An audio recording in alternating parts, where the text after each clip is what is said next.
लोकसभा चुनाव के लिए सभी पार्टियां अब पूरे जोरों शोरों से तैयारियों में जुटी हुई हैं।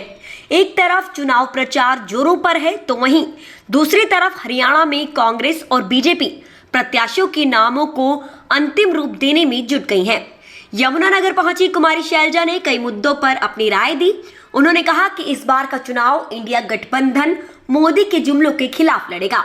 मुद्दे बहुत हैं। देखो, आज के दिन बेरोजगारी का मुद्दा है, महंगाई का मुद्दा है, इनकी जुमलेबाजी का मुद्दा है, तरह तरह की बातें। अब फिर से वो जुमलेबाजी शुरू हो गई। कभी गारंटी ले आते हैं, कोई गारंटी पिछले वायदे थे वो कोई पूरे हुए नहीं, तो ये नई नई बातें लेकर आते हैं। लेकिन अब ये काठ की हांडी बार बार नहीं चढ़ सकती। इस बार लोगों ने इनकी असलियत जान ली है।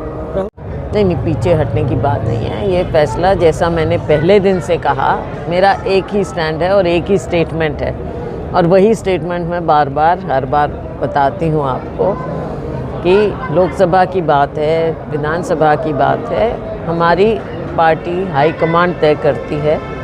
ये ज़रूर मैंने कहा कि इस बार, क्योंकि 4 महीने बाद हमारी विधानसभा की भी आएंगे चुनाव, तो मेरी इच्छा है कि इस बार मैं विधानसभा चुनाव लड़ूं, लेकिन आखिरी फैसला हमेशा हाईकमांड का होता है। तो जो गठबंधन का वो नियम रहता है वो निभाया जाएगा?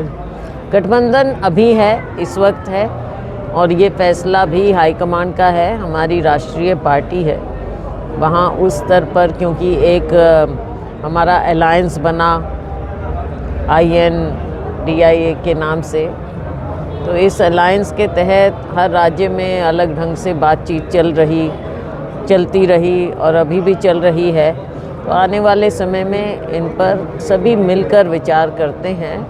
उच्च स्तर पर होती है ये बात। और अभी लोकसभा में आपने देखा कि कई राज्यों में हुआ है, कुछ में नहीं हुआ, कुछ में बातचीत जारी है। और विधानसभा में स्थिति जिस तरह से पैदा होगी, उसके मुताबिक हाईकमांड फैसला उस समय लेगी। नहीं, ऐसी कोई बात नहीं। देखो, मैंने जैसे कहा, सबसे बातचीत करके स्क्रीनिंग कमेटी अपनी राय भेज देगी ऊपर हमारी केंद्रीय चुनाव समिति को, फिर वहाँ पर फैसला होगा। ये ज़रूर है कि आप मुझे कहते हैं, मैं उनको कहती हूँ, वो उनको कहते हैं, तो ये थोड़ा बहुत तो देखो राजनीति में भी और पार्टी में भी हमेशा चलता है।